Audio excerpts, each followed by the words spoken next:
Good afternoon. So my name is Sumi Mazzarolo, and I am honored, surprised, but honored to be speaking here today. And when Cindy asked me initially to speak, she suggested that I focus on the journey that I've taken here with the Leadership Institute and the impact that it's had on me. So I plan to do just that. And just like Javier, Cindy suggested or offered me the opportunity to use slides, and how I interpreted that was you should use slides. So I, unlike my two other colleagues, do have slides. So if I can figure out how to get them launched, I will start. I hope you can see, it's just pictures, so nothing you really have to read.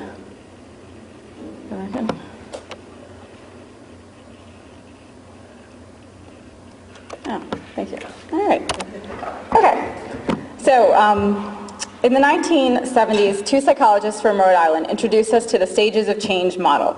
And it's basically a theory that proposes that behavior change does not happen in one step, but instead is a series of stages that we progress through.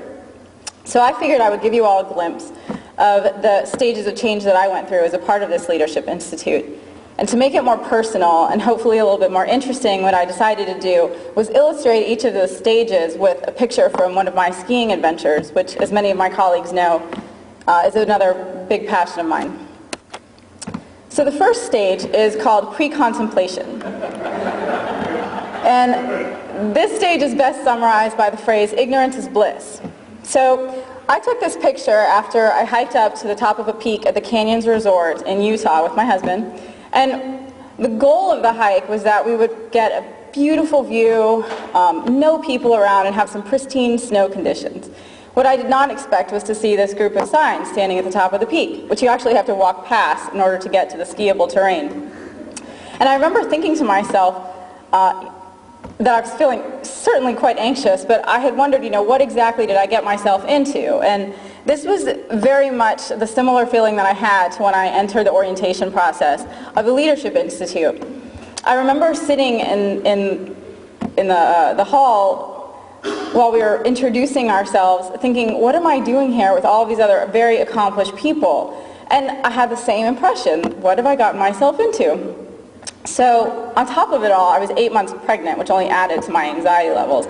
But I got beyond that stage, and I entered the second stage of change, which is that of contemplation.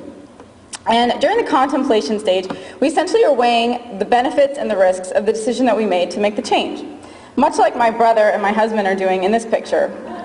So I took this as we were contemplating whether or not we should take this somewhat steep and difficult run, especially given the miserable visibility conditions we had that day. Now, the risks and benefits we were weighing at that time had to do more with the risk of being called a chicken in front of, your husband and your brother. So naturally, we did take that challenge over the benefits of bodily preservation. It came out okay. But during this period in the Leadership Institute, I got to get a really good look at myself from a variety of different perspectives. I underwent a leadership assessment potential form, a 360-degree evaluation, and a learning connections inventory. And all of this taught me a lot about myself from a lot of different perspectives. And it was more than just reaffirming what I already knew to be my strengths and weaknesses. Instead, it was a tool that I was able to use to make my strengths into skills and to overcome weaknesses, or at least know how to shore up the resources that I have to overcome the deficiencies that I have.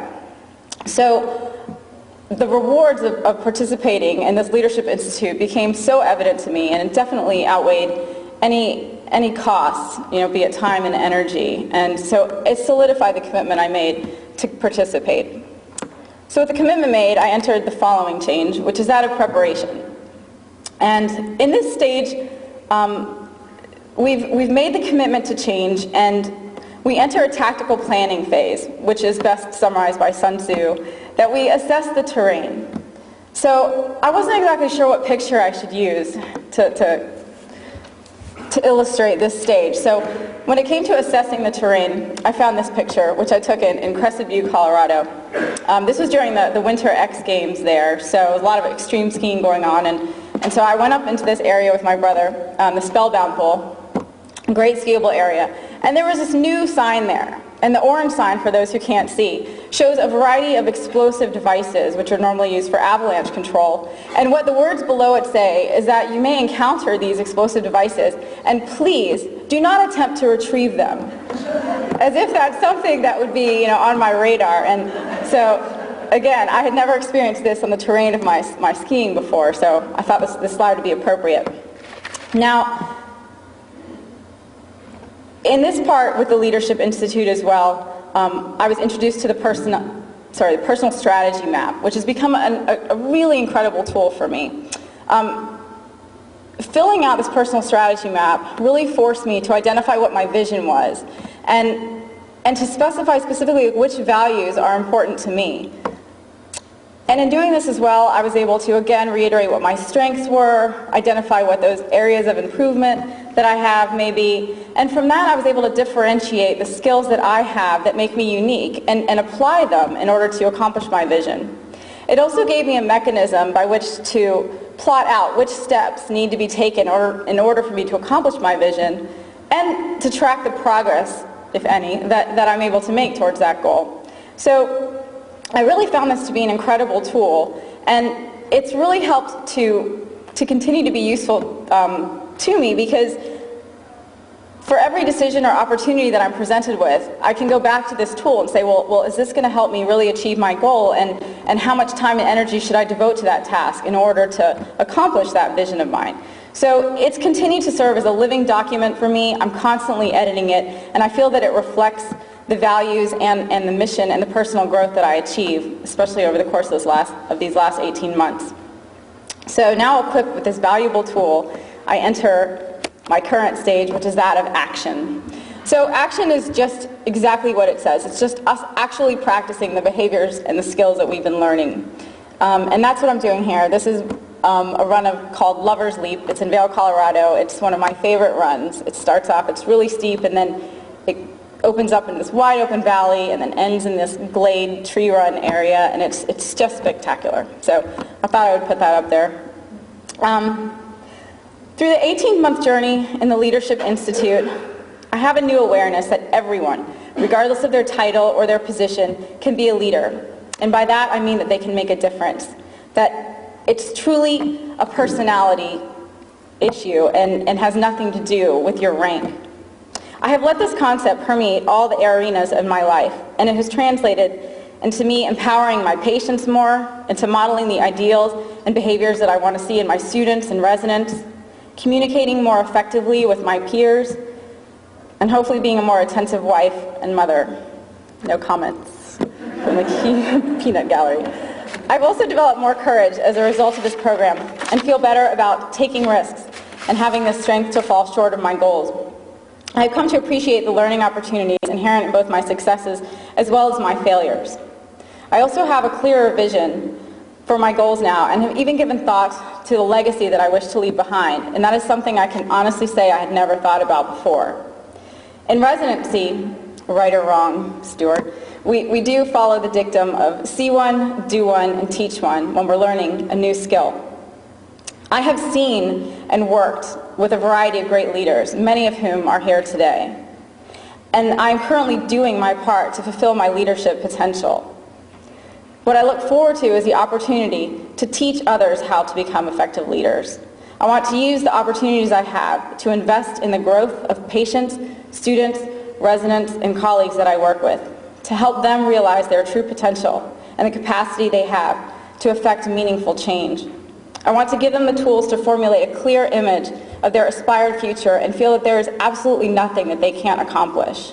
I want to help them tap into their courage so that they too can achieve growth and then help others to do so, much the way Cindy and Lou and Mo have done for me. So I enter the final phase soon, which is that of maintenance.